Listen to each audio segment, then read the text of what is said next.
ಉಸಿರನ್ನು ಬಿಡುತ್ತಾ ಮೊಣಕಾಲ ಮೇಲೆ ಕೂತ್ಕೊಳ್ಳಿ. ಉಸಿರನ್ನು ತಗೊಳ್ತಾ ನಿಂತ್ಕೊಳ್ಳಿ. ಉಸಿರನ್ನು ಬಿಡುತ್ತಾ ನಿಧಾನವಾಗಿ ಕೈಗಳನ್ನು ಕೆಳಗಿಳಿಸಿ ಕೆಳಗಿಳಿಸಿ ಕೆಳಗಿಳಿಸಿ. ಕೆಲ ಸಮಯ ವಿಶ್ರಾಂತಿ. ಕಾಲುಗಳನ್ನು ಪಕ್ಕ ಹಾಕಿ.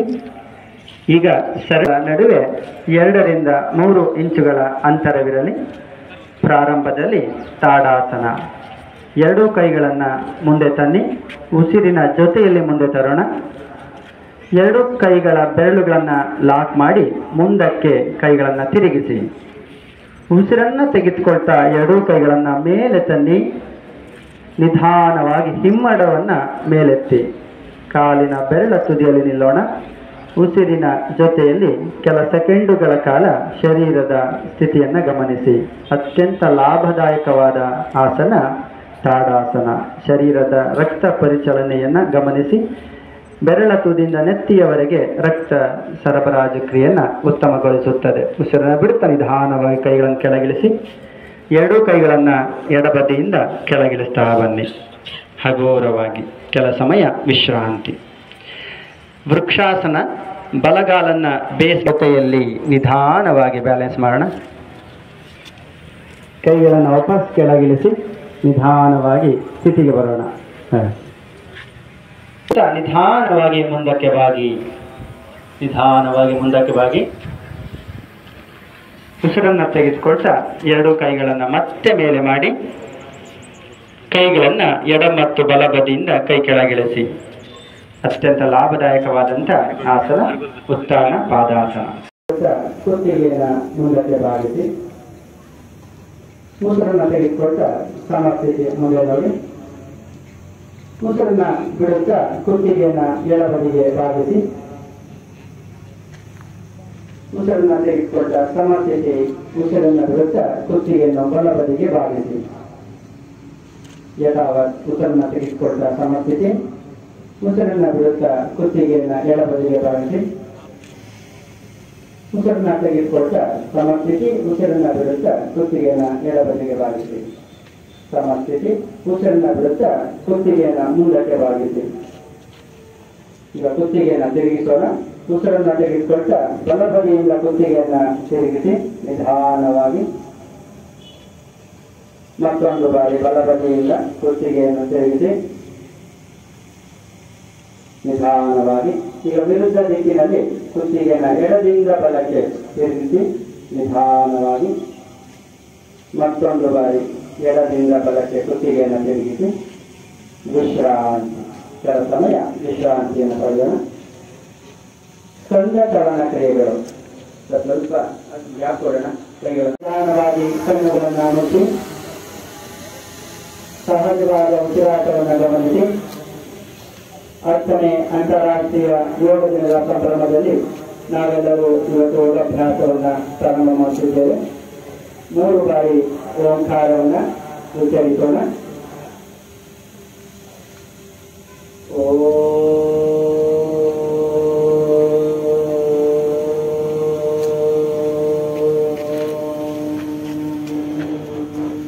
ಸುರೇಶನ್ ಬಂದು ಅಗ್ಗೆ ಮುಂದ್ಕೊಟ್ಟು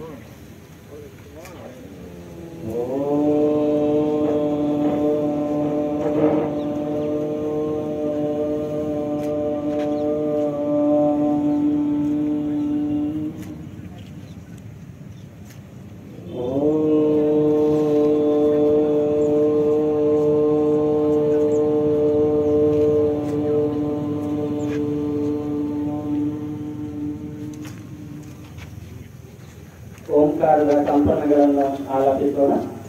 2 ಕೈಗಳನ್ನು ಪರಸ್ಪರ ಜೋಡಿಸಿ ಎದೆಯ ಮಧ್ಯಭಾಗದಲ್ಲಿ ಕೈಗಳನ್ನು ಕಳಿಸಿ. ಯೋಗದ ಮಂತ್ರ ಓಂ ಸಂಗಚ್ಚತ್ವಂ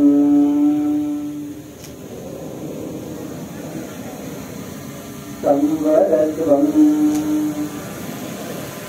ಸಂಭೋ ಮನಾಂತಿ ಜಾನತಾ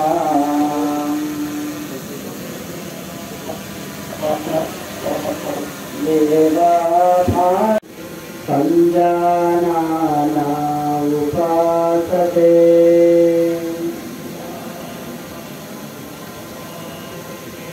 ಸಂಜಾನಾನಾ ಉಪಾಸತೆ.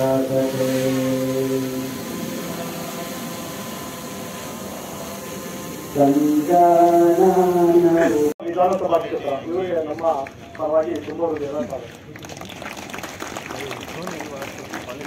ಶ್ರೀಮತಿ ಶುಭಾ ಕಲ್ಯಾಣ್ ಮೇಡಮ್, ಮಾನ್ಯ ಜಿಲ್ಲಾಧಿಕಾರಿಗಳು ತುಮಕೂರು, ಇವರಿಗೂ ಸಹ ತುಂಬ ಹೃದಯದ ಸ್ವಾಗತ.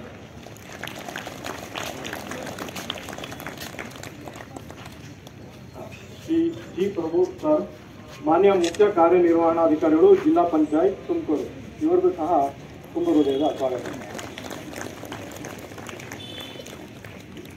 ಶ್ರೀ ಅಶೋಕ್ ಕೆವಿ ಸರ್, ಮಾನ್ಯ ಜಿಲ್ಲಾ ಪೊಲೀಸ್ ವರಿಷ್ಠಾಧಿಕಾರಿಗಳು ತುಮಕೂರು, ಇವರಿಗೂ ಸಹ ತುಂಬ ಹೃದಯದ ಸ್ವಾಗತ. Additional SP sir Abdul Khader sir, ಅವರಿಗೂ ಸಹ ತುಂಬ ಹೃದಯದ ಸ್ವಾಗತ. ಸಂಸದರು ತುಮಕೂರು ಲೋಕಸಭಾ ಕ್ಷೇತ್ರ, ಇವರನ್ನು ಜಿಲ್ಲಾಡಳಿತ, ಜಿಲ್ಲಾ ಪಂಚಾಯತ್ ಮತ್ತು ಆಯುಷ್ ಇಲಾಖೆಯ ಪರವಾಗಿ ತುಂಬ ಹೃದಯದಿಂದ ನಾವು ಸ್ವಾಗತಿಸುತ್ತೇವೆ. ಮಕ್ಕಳ ಚಪ್ಪಾಳೆ ಮೂಲಕ ಕಾರ್ಯಕ್ರಮಕ್ಕೆ ಮೆರುಗನ್ನು ಹೆಚ್ಚಿಸಬೇಕಂತ ಕೇಳ್ಕೊಳ್ತಾ ಇದ್ದೇವೆ. ಈಗ ಬಂದಿರುವ ವಿದ್ಯಾರ್ಥಿಗಳು ತಕ್ಷಣ ಸುತ್ತಕೊಳ್ಬೇಕಲ್ಲಿ.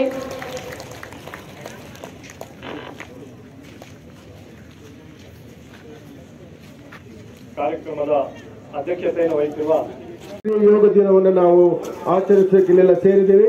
ನಿಮಗೆಲ್ಲರಿಗೂ ಸ್ವಾಗತ ಕೋರಲು ನಮ್ಮ ಜಿಲ್ಲಾ ಆಯುಷ್ ಅಧಿಕಾರಿಗಳಾದಂಥ ಡಾಕ್ಟರ್ ಪ್ರಭಾಕರ್ ಅವರನ್ನು ಕೋರ್ಕೊಳ್ತೇವೆ.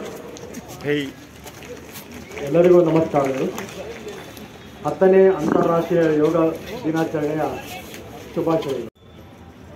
ನಾನು ನಿನ್ನೆ ರಾತ್ರಿ ದೆಹಲಿಯಿಂದ ಬಂದು ಬೆಳಗ್ಗೆ ಜಿಲ್ಲಾಧಿಕಾರಿಗಳು ನಾವು ಮೊಟ್ಟ ಬಾರಿಗೆ ಇದನ್ನು ಮಾಡ್ತಾ ಇದ್ದೀವಿ ಅನ್ನೋ ಒಂದು ದೊಡ್ಡ ಮಾತನ್ನು ಹೇಳಿದ್ರು. ಇಡೀ ವಿಶ್ವ ಇವತ್ತು ಇದನ್ನು ಮಾಡ್ತಾ ಇದ್ದಾರೆ.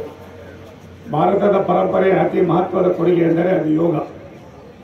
ಇದು ದೇಹ ಮತ್ತು ಮನಸ್ಸನ್ನು ಒಳಗೊಂಡಿದೆ. ಯೋಚನೆ ಮತ್ತು ಕ್ರಮ ನಿಯಂತ್ರಣ ಮತ್ತು ಈಡೇರುವಿಕೆ, ಮನುಷ್ಯ ಮತ್ತು ಪ್ರಕೃತಿಯ ನಡುವಿನ ಬಾಂಧವ್ಯವೇ ಯೋಗ. ಆರೋಗ್ಯ ಮತ್ತು ಸರ್ವತೋಮುಖ ಬೆಳವಣಿಗೆಗೆ ಯೋಗ ಉತ್ತಮ ಸಾಧನ. ಯೋಗ ಕೇವಲ ವ್ಯಾಯಾಮವಲ್ಲ, ಇದು ವಿಶ್ವ ಮತ್ತು ಪ್ರಕೃತಿಯೊಂದಿಗೆ ನಮ್ಮತನವನ್ನು ಒಂದಾಗಿಸುವ ವಿಧಿಯಾಗಿದೆ. ಯೋಗವು ಬದುಕನ್ನು ಬದಲಿಸುವ ಮತ್ತು ಆತ್ಮಸಾಕ್ಷಿಯ ಸೃಷ್ಟಿ. ಯೋಗದ ಗುರಿಯು ಕೇವಲ ದೇಹವನ್ನು ಸರಿಪಡಿಸುವುದು ಮಾತ್ರವಲ್ಲ, ಮನಸ್ಸು, ದೇಹ ಮತ್ತು ಆತ್ಮ ಸೇರಿದ ಎಲ್ಲ 3 ಅಂಶಗಳನ್ನು ಶುದ್ಧೀಕರಿಸಲು ನೆರವಾಗುತ್ತದೆ. ಯೋಗವು ವ್ಯಾಯಾಮ ಮಾತ್ರವಲ್ಲದೆ ಮನಸ್ಸು ಮತ್ತು ದೇಹ ಚಿಂತನೆ ಮತ್ತು ಕ್ರಿಯೆ, ಸಂಯಮ ಹಾಗೂ ಸಾರ್ಥಕತೆಯನ್ನು ಒಳಗೊಂಡಿರುತ್ತದೆ. ಹಾಗೆಯೇ ಪ್ರಕೃತಿ ಮತ್ತು ಮನುಷ್ಯನ ನಡುವಿನ ಸಾಮರಸ್ಯವನ್ನು ಉಂಟು ಮಾಡುತ್ತದೆ. ಯೋಗವು ದೈಹಿಕ ಮತ್ತು ಮಾನಸಿಕ ಆರೋಗ್ಯವನ್ನು ಉತ್ತಮವಾಗಿರಿಸಲು ಸಹಾಯ ಮಾಡುತ್ತದೆ. 6000ಕ್ಕೂ ಹೆಚ್ಚು ವರ್ಷಗಳ ಇಂದಿನ ಹಿನ್ನೆಲೆ ಇರುವ ಯೋಗವು ವಿಶ್ವದ ಬಹುತೇಕ ರಾಷ್ಟ್ರಗಳಲ್ಲಿ ಪ್ರತಿ ವರ್ಷ ಯೋಗ ದಿನವನ್ನು ಆಚರಣೆ ಮಾಡಲಾಗುತ್ತಿದೆ.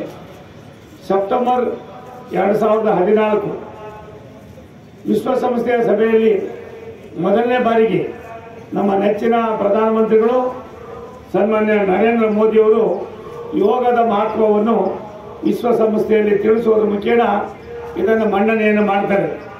ಯೋಗವು ವಿಶ್ವಶಾಂತಿಗೆ ಪೂರಕ ಎನ್ನುವುದನ್ನು ವಿಶ್ವಶಾಂತಿಯ ಸದಸ್ಯ ರಾಷ್ಟ್ರಗಳಿಗೆ ಮನವರಿಕೆ ಮಾಡಿಕೊಟ್ಟಿರ್ತಾರೆ. ಮಾನ್ಯ ಪ್ರಧಾನಮಂತ್ರಿಗಳ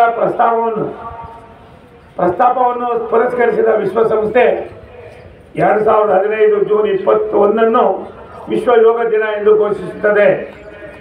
ಭಾರತಕ್ಕಷ್ಟೇ ಸೀಮಿತವಾಗಿದ್ದ ಯೋಗವು ಇಂದು ಪ್ರಪಂಚದಾದ್ಯಂತ ವಿಸ್ತಾರಗೊಳ್ಳಲು ನಮ್ಮ ಪ್ರಧಾನಿಯವರ ಯಶಸ್ಸಿನ ದೂರದೃಷ್ಟಿಯ ಚಿಂತನೆ ಇದಕ್ಕೆ ನಮ್ಮೆಲ್ಲರಿಗೂ ಕೂಡ ಒಂದು ರೀತಿಯ ಪ್ರೇರಣೆಯಾಗಿದೆ. ವಿಶ್ವದ 177 ರಾಷ್ಟ್ರಗಳಲ್ಲಿ ಇಂದು 10ನೇ ಅಂತಾರಾಷ್ಟ್ರೀಯ ಯೋಗ ದಿನವನ್ನು ಆಚರಿಸಲಾಗುತ್ತಿದೆ. ಇದು ವಿಶ್ವಕ್ಕೆ ಭಾರತವು ಯೋಗವನ್ನು ಪರಿಚಯಿಸಿದ ನಮ್ಮ ಸಂಸ್ಕೃತಿಯನ್ನು ಎತ್ತಿರಿದಂಥ ಕೀರ್ತಿ ರಾಷ್ಟ್ರದ ನಮ್ಮೆಲ್ಲರ ನೆಚ್ಚಿನ ಪ್ರಧಾನಮಂತ್ರಿ ನರೇಂದ್ರ ಮೋದಿ ಅವರಿಗೆ ಸಲ್ಲುತ್ತದೆ ಎನ್ನುವ ಸಂತೋಷದ ಮಾತನ್ನು ಈ ಸಂದರ್ಭ ಹೇಳೋಕೆ ಇಷ್ಟಪಟ್ಟು ಬಂದವರು. ಕರ್ನಾಟಕದಲ್ಲಿ ಯೋಗದ ಅರಿವನ್ನು ಮೂಡಿಸಿದ ಯೋಗಾಚಾರ್ಯ BKS ಅಯ್ಯಂಗಾರ್, ಮಲ್ಲಾರಹಳ್ಳಿಯ ಶ್ರೀ ರಾಘವೇಂದ್ರ ಸ್ವಾಮಿಗಳು ಮತ್ತು ಹೊರನಟ ಡಾಕ್ಟರ್ ರಾಜ್ಕುಮಾರ್ ಅವರು ಸೇರಿದಂತೆ ಅನೇಕರು ಪ್ರಾತಃಸ್ಮರಣೀಯರಾಗಿದ್ದಾರೆ. ಇನ್ನೂ ನಮ್ಮ ನಾಡಿನ ಸಂಘ ಸಂಸ್ಥೆಗಳು ಶಿಕ್ಷಣ ಸಂಸ್ಥೆಗಳು, ಮಠಮಾನ್ಯಗಳು, ಆಶ್ರಮಗಳು ಯೋಗ ತರಬೇತಿಯನ್ನು ನೀಡುವುದರ ಮುಖೇನ ರಾಜ್ಯ ಸರ್ಕಾರ ಮಾಡುವ ಈ ಉತ್ತಮ ಕೆಲಸಗಳಿಗೆ ದೇಶದ ಒಂದು ಆರೋಗ್ಯದ ದೃಷ್ಟಿಯಿಂದ ನಡೆದುಕೊಳ್ಳುವ ಈ ಒಂದು ದೊಡ್ಡ ಸಂದೇಶಕ್ಕೆ ಎಲ್ಲರೂ ಕೂಡ ಬಾಧ್ಯರಾಗಿದ್ದಾರೆ.